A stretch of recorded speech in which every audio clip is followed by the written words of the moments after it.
On question 24 of the IGCSE paper from 2024, which will be marked up, let's have a little look. So a polygon has n sides, so it's got to be greater than 5, and the interior angles of the polygon form an arithmetic sequence. So the smallest angle is 84, and the common difference is 4.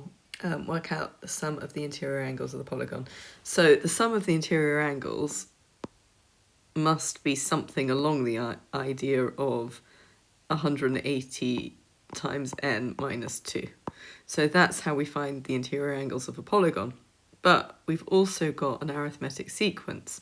And an arithmetic sequence in this case, it goes a plus d, a plus 2d, etc. And in this case, that's 84, 88, 92. It's going to be really big. And I say that because 84 is quite a small number to start on for a polygon. Now, what we need is the sum of the polygons. Well, we just need the sum of an arithmetic sequence that works with these bits. So it is sum equals n over 2, 2a plus n minus 1 d. There you go. It's going to be quite easy to not do very well at this, but I think we've got a couple of marks just for working out that bit. 180 n minus 2 goes on one side, and then I'm going to make it n over 2, 2a plus n minus 1 d. We need to use two different types of bracket. It's never a good sign. Now, what we're going to do now is fill in all the things we know. So that's n over 2, and that would be 2 times a, which is 84, plus n minus 1 d, which is 4. I should really have said that. Okay, now I'm going to times everything out on both sides. So on this side we get 180n minus 360 equals, and we'll leave n over 2 there, and then we get 2 times 84, which is 168, plus 4n minus 4. Now I'm going to clean up what I can. Let's just see. So the n over 2, I'm going to times the other side by 2, so that's 360n minus 720. Then I'm going to leave the n on the outside here for a second and do 168 minus 4, which is 164, plus 4n. And then I'm going to leave this like this, and I'm going to tidy up by expanding the bracket with n. So it's 164n plus 4n squared. Now that means that the only square thing we've got is the 4n squared. So I'm just going to put that there because I'm not very good at dealing with it the other way round.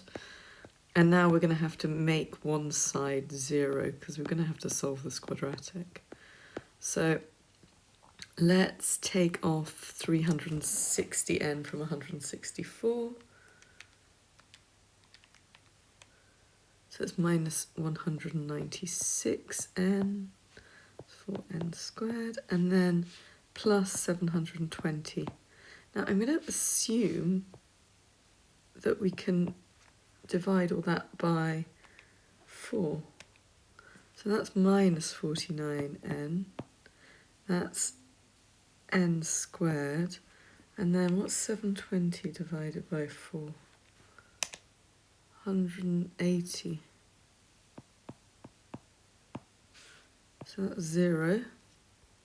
Now, I'm just going to use the calculator to check that this actually works, that we get some sort of number. So that's an equation function. Let's just see. So we can use the polynomial and we can use the thing, and that would be 1 equals minus 49 equals plus 180 equals... so and I'm sure we could have solved that using lots of different methods. N equals 45 or 4, but we know it's bigger than or 4. Now, I feel guilty for not doing this, so actually if we were going to do this properly, we could just use the, what's the word? We could use the quadratic equation. I'm just not using the quadratic equation because I was using my calculator to check, because at this stage in the exam you'd just be really tired, so just make sure you do that.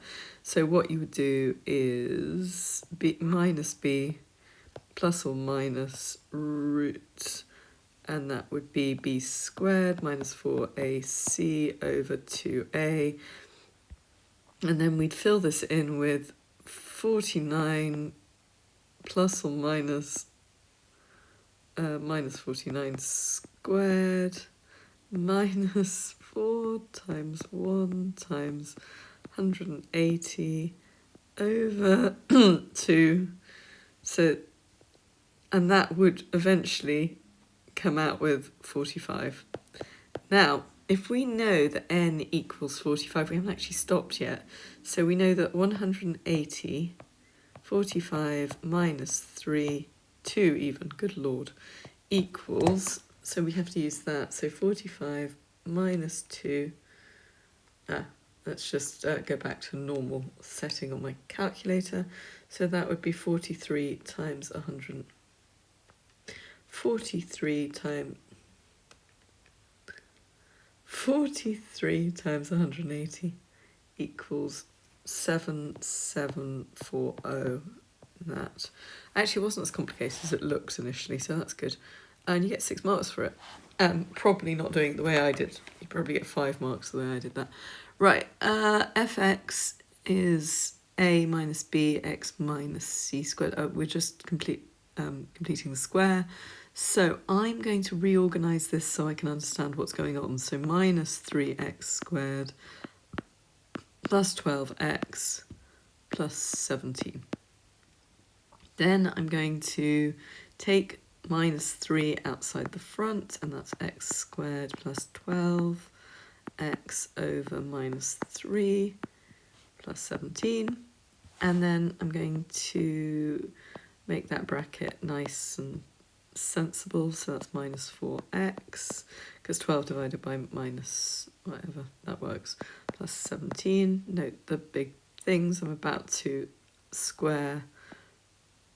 complete the square, so it's x minus 2 squared, and that means we've got an extra, so minus 2, that takes us, x minus 2 squared is x squared minus 4x, there's also a plus 4, so we've got to take a minus 4 off, and that's still in the brackets, plus 17. So then we get minus 3x minus 2 squared, minus 3 times minus 4 is plus 12. Plus 17, because if you hate to hate, you love. And then we get minus 3x minus 2 squared plus 29. Now I'm going to reorganize it so it looks like that at the front. So it's 29 minus 3x minus 2 squared. I really should be. And that is the answer that I'm going to put into there. Right. Oh, that's it. We're done. Okay. So on this one I just did I just do 24 and 25? Okay, perfect.